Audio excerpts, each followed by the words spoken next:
Hello and welcome to day 78.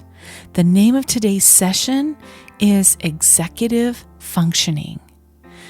What is executive functioning? I know most of you have heard the term, but today we're going to dive in for 4 or 5 minutes and I'm going to explain what executive functioning is and how it might relate to your situation or your family or children's situation. I get many questions about this, so I just thought I'd clear some things up and deliver the goods today. So stay tuned, as today is going to be just a little bit more on the inspiration and information side than it is going to be on the meditation side. Sometimes we'll do that. I hope you enjoy.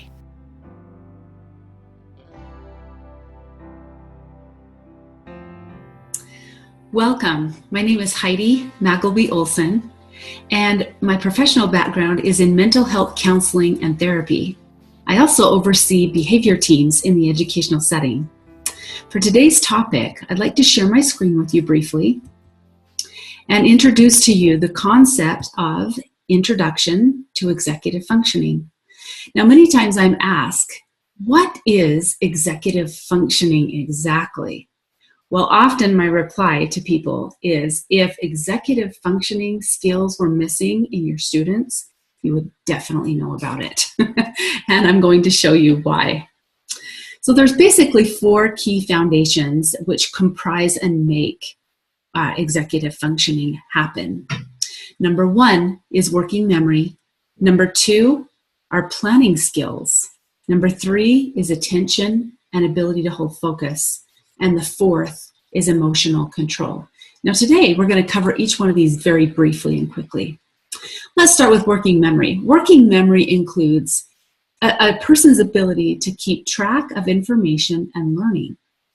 Also the ability to sequence and track ideas, concepts, and information and make sense of them.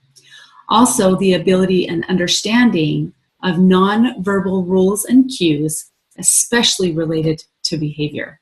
Now, working memory in an overview, in a nutshell, is a person's ability to hold and maintain information in short-term memory and then be able to retrieve it. All right, our second one is planning skills. Now, planning skills are super important because they include the ability to sequence and track information.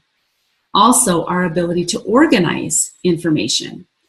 Also, management of time and space. Now, you know what planning looks like as you plan your day out. You know, you've got certain things that have to get done in the day. You've got to be somewhere at a certain time, leave appointments at a certain time to get to your next appointment. This is all a person's ability to sequence and track that information and obtain and exhibit good planning skills. The next one is attention and ability to hold focus in tasks, okay? This includes also persistence on tasks or assignments. When a child is, or a student is given tasks that they have to get done and focus on in the school setting. Also the ability to select and prioritize those items by relevance of importance. Basically taking a task list and be able to look down it, scan it down it visually, and then pop it into priorities, A's, B's, and C's, being able to successfully maneuver and manage that. The last and final one we're going to talk about today is emotional control. Now, this includes self-regulation of emotions. Now, we all know what this looks like in a 3-year-old who's having a temper tantrum. They are not self-regulating emotions very well. Also, the use of effective coping strategies, being able to adapt well, implement interventions and self-soothing techniques, basically being able to self-calm and continue with controlled emotions, even though that volcano inside wants to completely erupt. Well, that is our conclusion of today's topic on the introduction of executive functioning skills. Now, this is a very complex subject, and I encourage you to do a little more study on this topic as you go forward in understanding how this affects students in the classroom, as well as adults out there in the real world.